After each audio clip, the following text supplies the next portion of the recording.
నమస్కారం వార్తల్లోకి స్వాగతం. ముందుగా ముఖ్యాంశాలు. విశాఖ ఉక్కును పరిరక్షించడం అందరి బాధ్యత. కేంద్ర ప్రభుత్వ కుయుక్తులు ఎండగట్టాలి. రైతు సంఘం అధ్యక్షులు జనార్దన్ డిమాండ్. అంగన్వాడీల సమస్యలు 3 నెలల్లో పరిష్కరిస్తామన్నారు. 100 రోజులు అవుతున్నా స్పందన లేదు. ఎన్డీఏ ప్రభుత్వం స్పందించకపోతే రాష్ట్ర వ్యాప్తంగా ఉద్యమిస్తాం. ఏపీ ప్రగతిశీల అంగన్వాడీ వర్కర్స్ హెల్పర్స్ యూనియన్ రాష్ట్ర గౌరవ అధ్యక్షులు రాయపనేని హరికృష్ణ హెచ్చరిక. జగన్ చెత్త ఆలోచన రద్దు శుభ పరిణామం.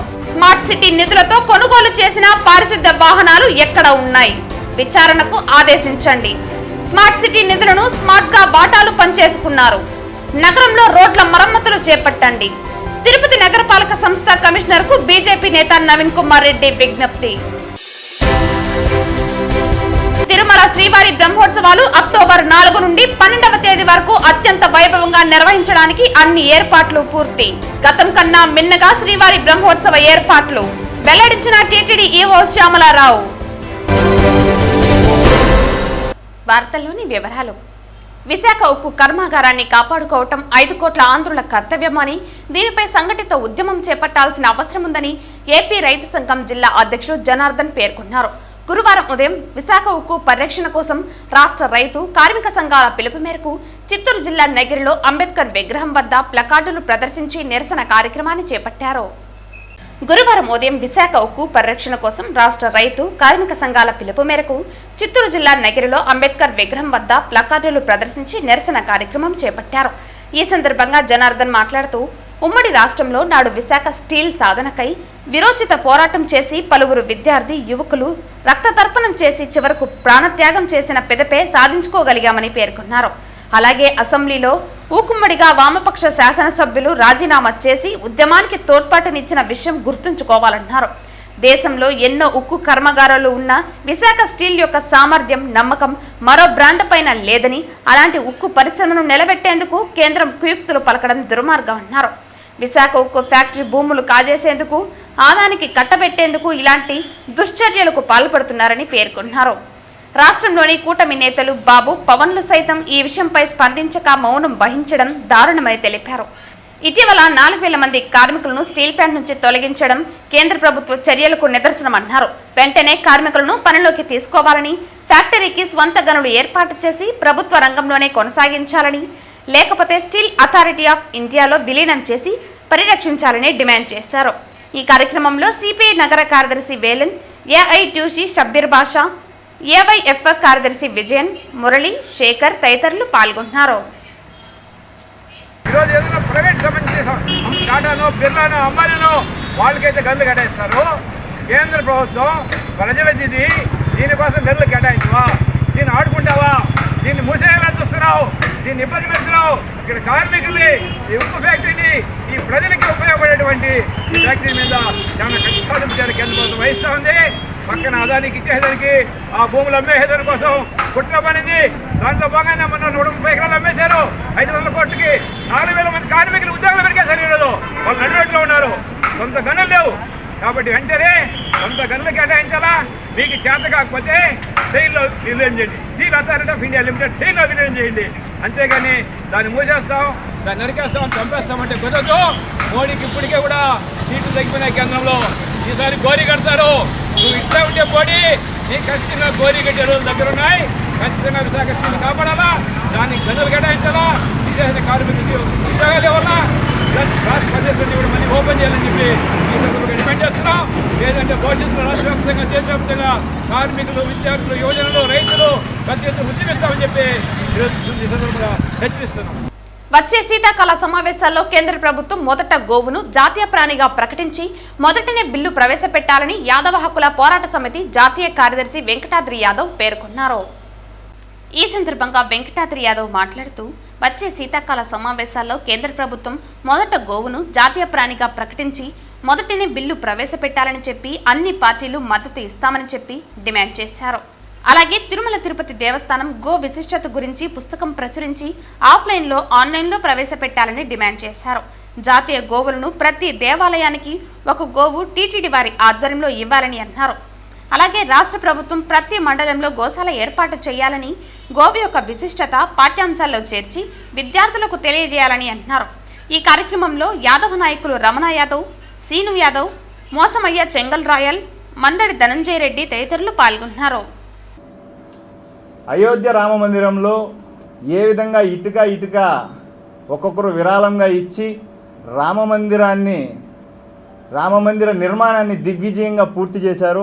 అదేవిధంగా శ్రీవారి భక్తులకు కూడా టీటీడీ వారు డైరీ ఏర్పాటు చేసి ఆ డైరీ ఏర్పాటులో ఆ కార్యక్రమంలో శ్రీవారి భక్తుల్ని భాగస్వామ్యం చేయగలిగితే రాష్ట్ర వ్యాప్తంగానే కాదు దేశవ్యాప్తంగా వారి యొక్క గోమాతల విరాళంలో కానీ లేదా ఇంకేదైనా విరాళ రూపంలో కానీ టీటీడీకి అంది స్వామివారి లడ్డు విషయంలో ఇప్పుడు జరుగుతున్నటువంటి ఈ పూర్తి విమర్శ ప్రతివిమర్శలకు చెక్ పెడుతూ మమ్మల్ని అందరినీ కూడా భాగస్వాములు చేసి టీటీడీ డైరీ ఏర్పాటుకు ముందుకు వస్తే యావత్ శ్రీవారి భక్తులుగా మేమందరం కూడా దానికి సహకరిస్తామని చెప్పి ఈరోజు మీ ద్వారా తెలియజేసుకుంటూ, అదేవిధంగా టీటీడీ ఈఓ గారు కానీ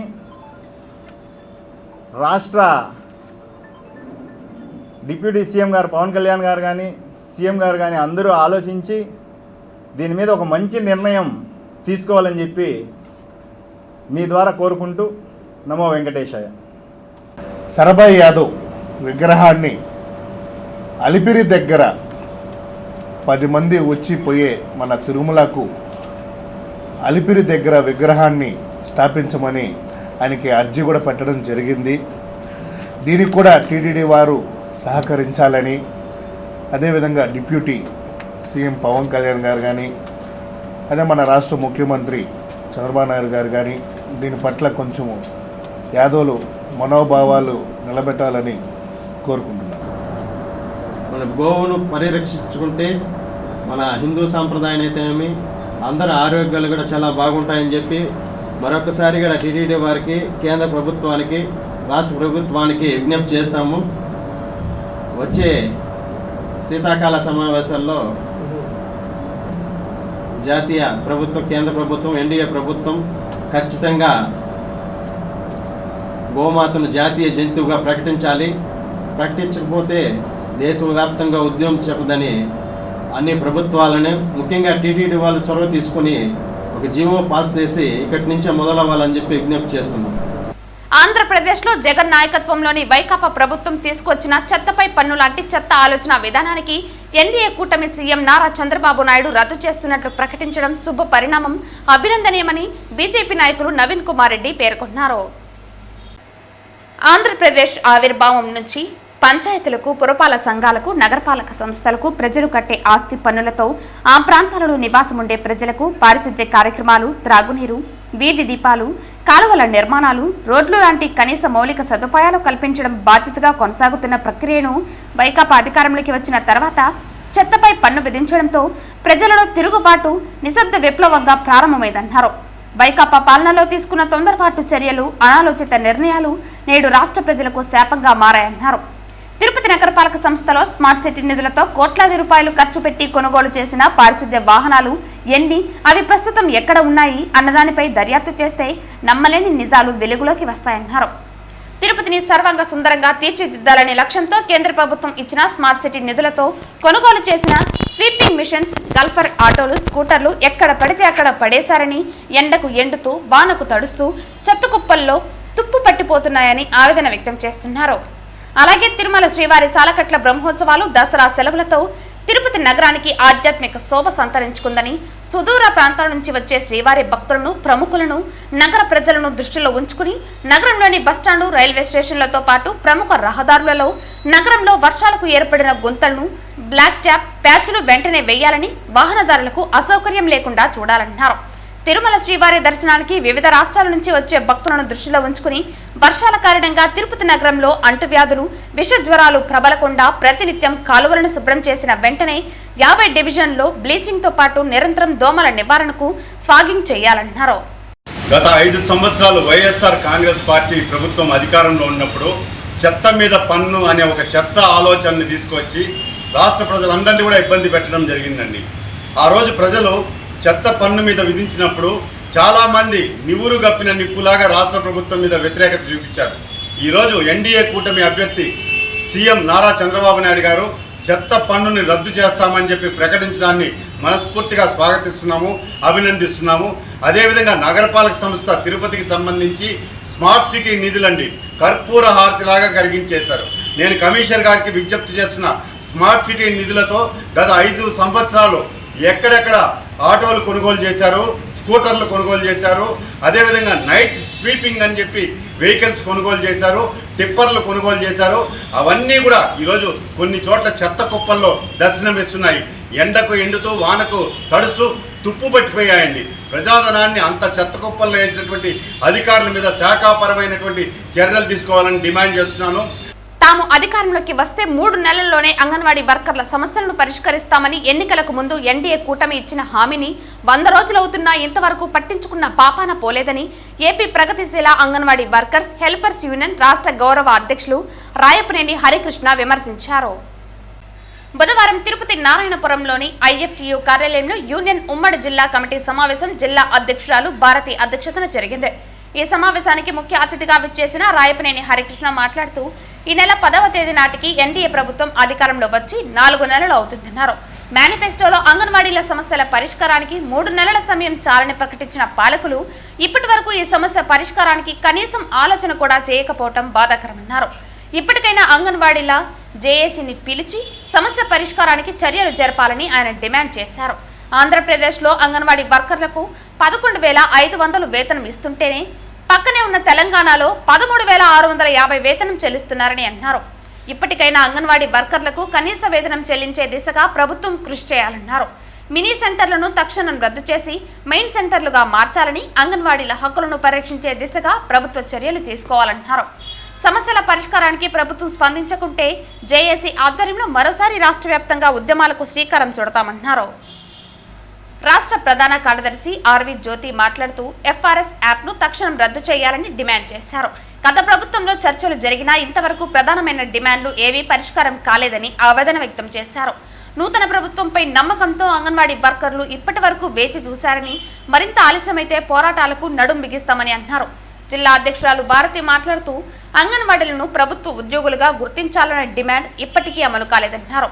అయినప్పటికీ ప్రభుత్వం అందించే పథకాలు ఏవీ కూడా వర్కర్లకు అమలు కాని దుస్థితి ఉందన్నారు. దుర్భర జీవితాలను అనుభవిస్తున్న అంగన్వాడీలకు ప్రభుత్వ పథకాలు అన్ని అమలు చేయాలని, అలాగే ఇంటి స్థలాలు కూడా ఇవ్వాలని డిమాండ్ చేశారు.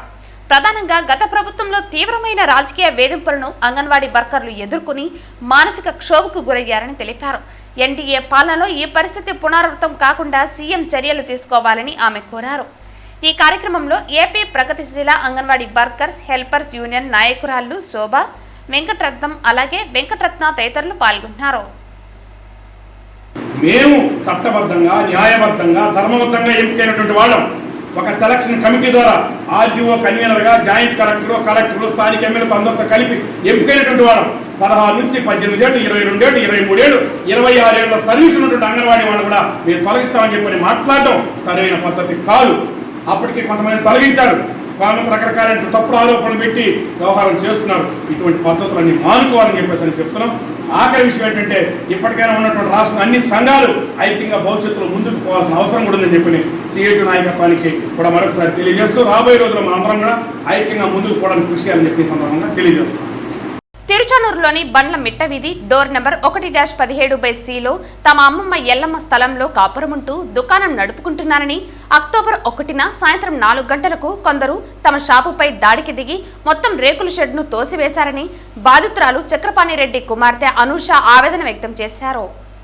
తిరుపతి ప్రెస్ క్లబ్లో గురువారం మీడియా ముందు చెల్లెలతో కలిసి అనూష మాట్లాడుతూ జయచంద్ర, రమేష్, ప్రసాద్, లక్ష్మీదేవి వచ్చిన దుండగులు ఇది మా షాపని మొత్తం ఖాళీ చేయాలని చెబుతూ చూస్తుండగానే తమ కళ్ల ముందే తమ షాపును కూల్చివేశారని ఆరోపించారు.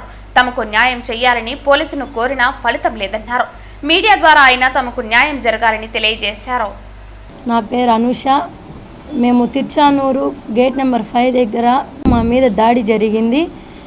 ఆ టైంలో ఎవరు లేని ప్రకారం చాలామంది వ్యక్తులు మా మీద దాడి చేశారు.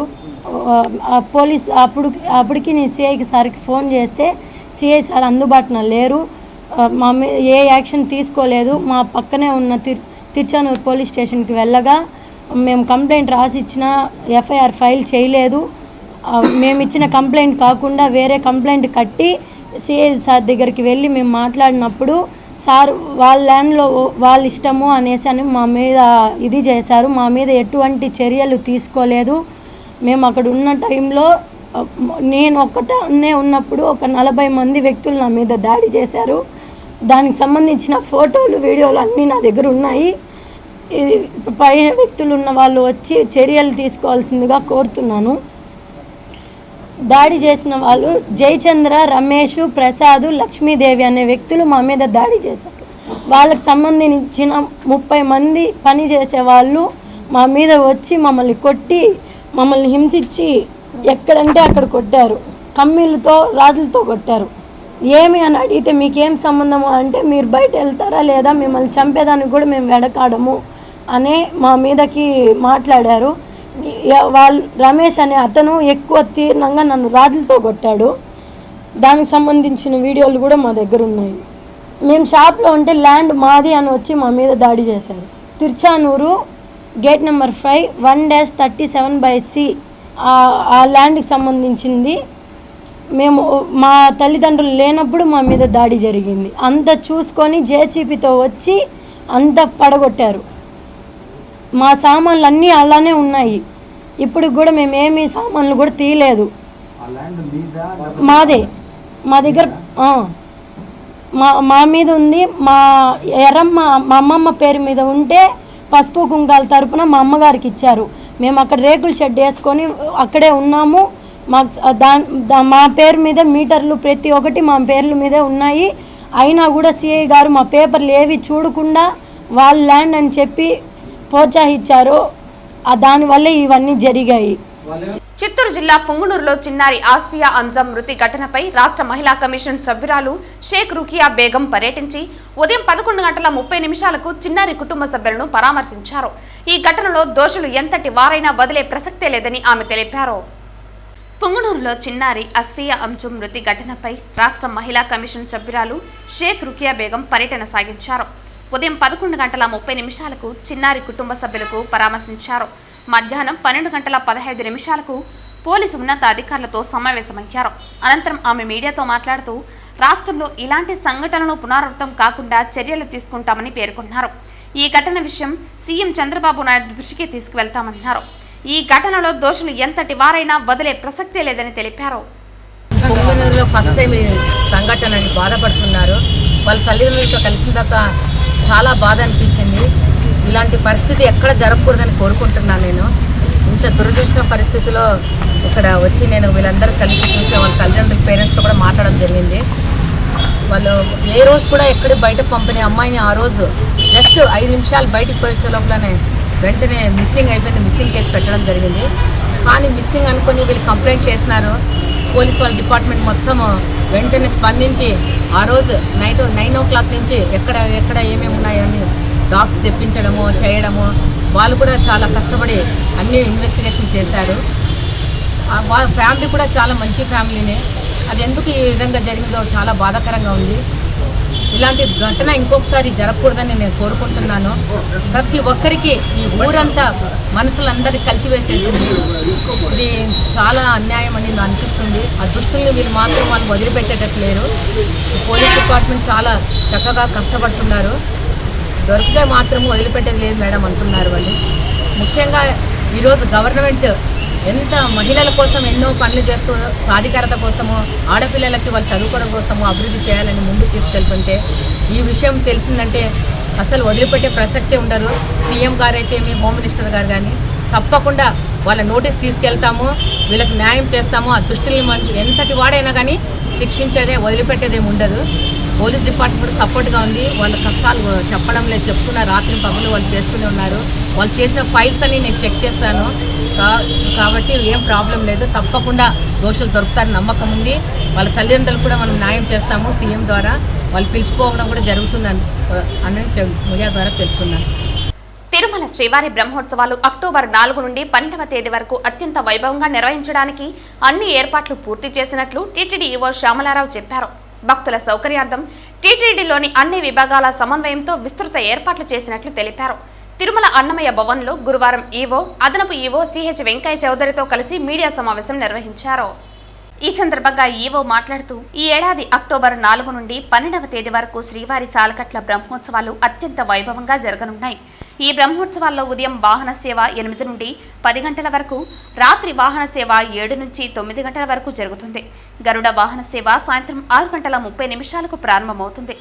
ఈ విశేష ఉత్సవాలను తిలకించేందుకు విచ్చేసే భక్త కోటికి టీటీడీ అనేక ఏర్పాట్లను చేసింది. అక్టోబర్ 4న ముఖ్యమంత్రి శ్రీవారికి పట్టు వస్త్రాలు సమర్పిస్తారు. అదేవిధంగా అక్టోబర్ 5వ తేదీ ముఖ్యమంత్రి తిరుమల పాంచజన్యం విశ్రాంతి భవనం వెనుక వైపున 13.45 కోట్లతో నూతనంగా అత్యాధునిక పరికరాలతో నిర్మించిన బకులామాత కేంద్రీయ వంటశాలను ప్రారంభిస్తారు. భక్తుల రద్దీ దృష్ట్యా తిరుమల శ్రీవారి ఆలయంలో పలు ఆర్జిత సేవలు రద్దు చేశారు. భక్తుల అవసరాలను దృష్టిలో ఉంచుకుని రోజుకు 7 లక్షల లడ్డూలను నిల్వ ఉంచామని, భక్తుల సౌకర్యార్థం లడ్డూ కౌంటర్లను 2023లో 54 ఉండగా 2024లో 65 ఉంటే 11 అదనంగా ఏర్పాటు చేశామని తెలిపారు. అలాగే భద్రతపై మాట్లాడుతూ దాదాపు 1250 మంది టీటీడీ నిఘా మరియు భద్రతా సిబ్బంది, పోలీసు సిబ్బంది దాదాపు 3900 మందిని నియమించినట్లు తెలిపారు. ఈ సమావేశంలో జేఈఓలు గౌతమి, వీరబ్రహ్మం, సివిఎస్ఓ శ్రీధర్, సత్యనారాయణ, ఆలయ డిప్యూటీ ఈవో లోకనాథం తదితరులు పాల్గొన్నారు. 2024 శ్రీవారి సాలకట్ల బ్రహ్మోత్సవాలు అక్టోబర్ 4 అంటే రేపటి నుంచి 12వ తారీఖు దాకా జరుగుతాయి. దీంట్లో ప్రతిరోజు వాహన సేవలు ఉంటాయి. ఉదయం వాహన సేవలు 2 రోజులు తప్ప వాహన సేవల కార్యక్రమం అంతా కూడా ఉదయం 8 గంటల నుంచి 10 గంటల దాకా ఉంటుంది. రాత్రి వాహన సేవలు 7 గంటల నుంచి 9 గంటల దాకా జరుగుతాయి.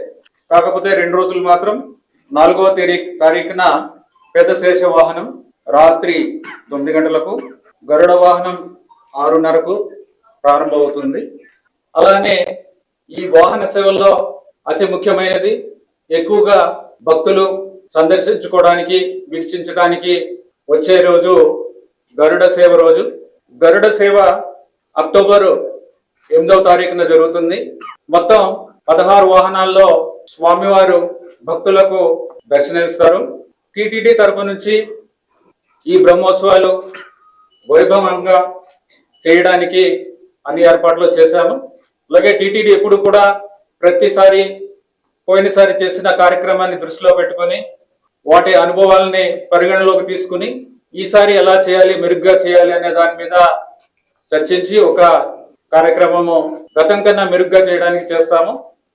వార్తలు ముగించే ముందు ముఖ్యాంశాలు మరోసారి. విశాఖ ఉక్కును పరిరక్షించడం అందరి బాధ్యత. కేంద్ర ప్రభుత్వ కుయుక్తులు ఎండగట్టాలి.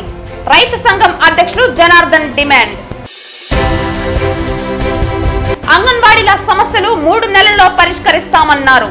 100 రోజులు అవుతున్నా స్పందన లేదు. ఎన్డీఏ ప్రభుత్వం స్పందించకపోతే రాష్ట్ర వ్యాప్తంగా ఉద్యమిస్తాం. ఏపీ ప్రగతిశీల అంగన్వాడీ వర్కర్స్ హెల్పర్స్ యూనియన్ రాష్ట్ర గౌరవ అధ్యక్షులు రాయపనేని హరికృష్ణ హెచ్చరిక. జగన్ చెత్త ఆలోచన రద్దు శుభ పరిణామం. స్మార్ట్ సిటీ నిధులతో కొనుగోలు చేసిన పారిశుద్ధ్య వాహనాలు ఎక్కడ ఉన్నాయి? విచారణకు ఆదేశించండి. స్మార్ట్ సిటీ నిధులను స్మార్ట్ గా వాటాలు పనిచేసుకున్నారు. నగరంలో రోడ్ల మరమ్మతులు చేపట్టండి.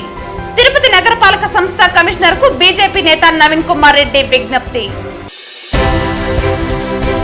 తిరుమల శ్రీవారి బ్రహ్మోత్సవాలు అక్టోబర్ 4 నుండి 12వ తేదీ వరకు అత్యంత వైభవంగా నిర్వహించడానికి అన్ని ఏర్పాట్లు పూర్తి. గతం కన్నా మిన్నగా శ్రీవారి బ్రహ్మోత్సవ ఏర్పాట్లు వెల్లడించిన టీటీడీ ఈవో శ్యామలారావు.